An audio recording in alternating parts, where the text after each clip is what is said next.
menerapkan pola hidup sehat? Mungkin sudah sejak kapan sih Kak Andin? Wah, kalau dibilang sejak kapannya aku juga agak bingung nih, soalnya kan gradually ya, jadi mungkin kalau yang benar-benar sehat mungkin dari sekitar tahun 2010 gitu kali ya, 2010. Cuman ya karena banyak alasan, ada yang sakit, ada yang ini segala macam ya, mungkin sebenarnya consciousness-nya sendiri mungkin dari tahun 2002 gitu ya, kayak udah mulai cuman bener-bener udah jaganya dari 2010. Kak Andin, kemarin aku baca di liputan6.com kan menerapkan hidup pola sehat itu karena dulu di usia 16 tahun kalau nggak salah sempat didiagnosa kena tumor payudara. Iya. Nah itu di usia yang aku bilang tahun 2002 itu tuh. Gitu. Dan sekarang mungkin jadi sekarang makanya menerapkan pola hidup dan gaya hidup yang sehat bukan semata-mata karena pengen badannya gimana gitu, tapi lebih kayak untuk alasan-alasan kesehatan, termasuk salah satunya itu supaya nggak terulang lagi penyakit yang seperti itu. Tapi diagnosa tersebut masih adakah atau benar-benar sudah sembuh? Udah sembuh. Dan belum lama ini ternyata viral kotak bekal dari Kak Andin yang ada di postingan TikTok. Nah itu gimana Kak Andin? Sebenarnya itu juga nggak sengaja sih, maksudnya itu kan kotak bekal yang memang aku bawa sehari-hari gitu, dan nggak tiap hari itu, maksudnya tiap hari berganti-ganti ya, memang cenderung lebih sehat lah ya dibandingin yang lain, dibanding orang kebanyakan mungkin. Tapi aku seneng juga sih bahwa itu ternyata banyak yang nonton, mungkin juga jadi banyak yang terinspirasi untuk bawa bekal yang seperti itu juga gitu.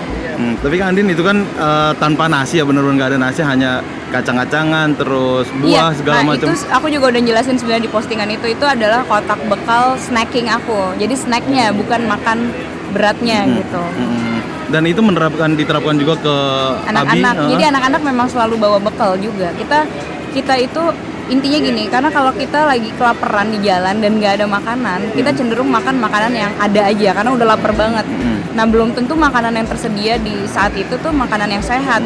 Itu intinya. Kenapa aku jadi menerapkan aku mesti bawa bekal, suamiku bawa bekal, anak-anak bawa bekal dari rumah gitu. Jadi kalau emang ada keadaan yang urgent, kita tahu gitu bahwa makanannya sehat. Tapi kan biasanya kalau anak-anak pengennya yang manis dan segala macam. Nah itu memberikan pengertiannya seperti apa? Namanya buah segala macam kan. Jadi sebenarnya anak itu kan pengkopi yang paling ulung ya. Jadi kalau buatku sebenarnya itu gimana tersedianya aja di rumah. Apa yang tersedia di rumah gitu. Mereka akan makan apa yang tersedia di rumah. Karena mereka kelaparan misalnya, emang lapar. Jadi ya mereka buka kulkas, yang ada apa ya itu yang dimakan gitu. Jadi itu sepenuhnya tanggung jawab orang tua untuk menyediakan apa yang ada di dalam kulkasnya. Kak Andin, kalau boleh minta pendapat, bener nggak sih ketika kita menjaga pola hidup sehat untuk investasi masa depan hingga tua nanti gitu? Iya, aku percaya banget, dan salah satu alasanku kenapa menjaga pola hidup yang sehat juga adalah karena anak-anakku. Aku masih ingin membersamai tumbuh kembang mereka sampai mereka besar nanti, pengen tetap kuat, pengen punya masa otot yang tetap bagus untuk bisa berbarengan tumbuh gitu bersama mereka. Dan mungkin sekarang efeknya sejak tahun 2002 hingga sekarang, efek yang paling dirasakan sama Kak Andin dengan efek yang paling dirasakan sih sebenarnya kalau aku nih di tahun ini, aku bilang ke suamiku, aku kok ngerasa lebih fit ya dibandingin tahun-tahun sebelumnya. Padahal usiaku sebentar lagi nih Agustus ini kan 38 tahun gitu. Jadi sebenarnya udah mendekati 40, tapi aku ngerasa kayak fit banget gitu badannya. Oke deh, sip. Terima kasih Kak Andin. Ya. Mas Arvin.